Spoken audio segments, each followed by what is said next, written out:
মহাজোঁটত মহাজোঁট এগ্ৰিমেণ্ট আমাৰ লগত যিটো আছে এইটো ভংগ কৰিলে কংগ্ৰেছ AIDFৰ মিত্ৰতাত বিড়ম্বনা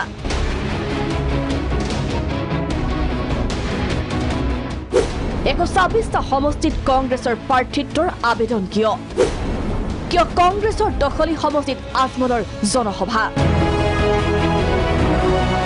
AIDF সহ আন 5টাকৈ ৰাজনৈতিক দলেৰে মিত্ৰতা ঘোষণা কৰিলে কংগ্ৰেছে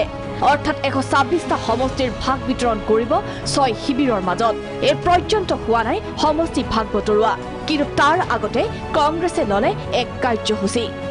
126টা সমষ্টিৰ বাবে আবেদন কংগ্ৰেছৰ প্ৰত্যাশিতভাৱে কংগ্ৰেছৰ কাৰ্যত হতভম্ব আন 5 মিত্ৰ শক্তি যদি 126টা সমষ্টিত প্ৰাৰ্থিত্ব প্ৰক্ষেপ কৰে তেন্তে ক'ত হ'ব মিত্ৰতা ইয়াকে লৈ কংগ্ৰেছৰ বিৰুদ্ধে হৰব হৈ পৰিল AIDF কংগ্ৰেছৰ লগত আমাৰ এটা জেন্টলমেন এগ্ৰিমেণ্ট আছিল কিন্তু দেখা গ'ল কংগ্ৰেছে শেষত গৈ পেলাই সেই তিনিখন আসনতো তেওঁলোকে প্ৰাৰ্থী দি দিলে আৰু তেওঁলোকৰ এগ্ৰিমেণ্ট আমাৰ লগত যিটো আছিল এইটো ভংগ কৰিলে গতিকে অনাগত দিনত তেওঁলোকে এইটো নকৰক নহয় এতিয়া কথা হ'ল এতিয়া এই 126টা সমষ্টিতে তেওঁলোকে প্ৰাৰ্থিত্ব দাবীদাৰৰ পৰা আবেদন লৈছে যেটো কাৰণত ৰাইজে এটা সন্দেহ কৰি আছে যে কংগ্ৰেছটো 126খন আসনত নেখেলে তেওঁলোকে 126খনৰ পৰাই কিয় আবেদন লৈছে ৰাইজে এটা সন্দেহ কৰিছে গতিকে আমাৰ কথা হ'ল আমিও আমাৰ সাংগঠনিক ভেটিটো সকলো সমষ্টিত আমি ৰাখিব লাগিব যদিহে মুৰকত গৈ পেলাই এলায়েন্স কিবা কাৰণত ভংগ কৰি দিয়ে যাতে আমি খেলিব পাৰোঁ এবাৰ চাই নাথাকিল আজমলে কংগ্ৰেছৰ দখলত থকা আৰু সংখ্যালঘু অধ্যুষিত চেঙা হৰুক্ষেত্ৰী বটদ্ৰবা দলগাঁও লাহৰীঘাটত বিশাল সভাৰে কংগ্ৰেছৰ শিবিৰত কপনি তুলিলে আজমলে তাৰ পাছতেই প্ৰতিক্ৰিয়া কংগ্ৰেছৰ যদি ক'ৰবাত কিবা তেনেকুৱা ধৰণৰ হেৰি হৈছে হয়তো কমিউনিকেশ্যন গেপৰ কাৰণে এনেকুৱা হ'ব পাৰে গতিকে এতিয়া দলীয় নেতৃত্বই কোনো ক্ষেত্ৰত যাতে কমিউনিকেশ্যন গেপ নহয় কোনো যাতে মানে সুৰুঙা নাথাকে সেইটো কাৰণে ব্যৱস্থা লৈছে কথা বতৰা পাতি কাৰণ আমি চবেই মই কৈছোঁৱে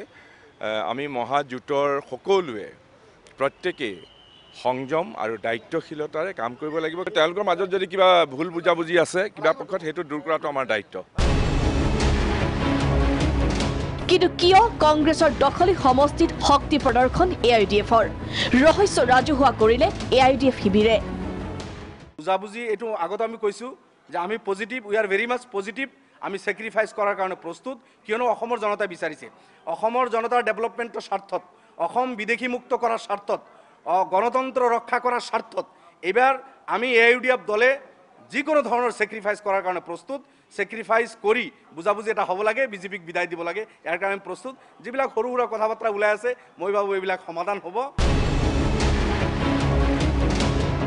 নিশ্চিতভাৱে দুই শিবিৰৰ শেহতীয়া স্থিতিয়ে স্পষ্ট কৰিলে মিত্ৰতাক লৈ দুই শিবিৰৰ আভ্যন্তৰত চলা আভ্যন্তৰীণ যুদ্ধ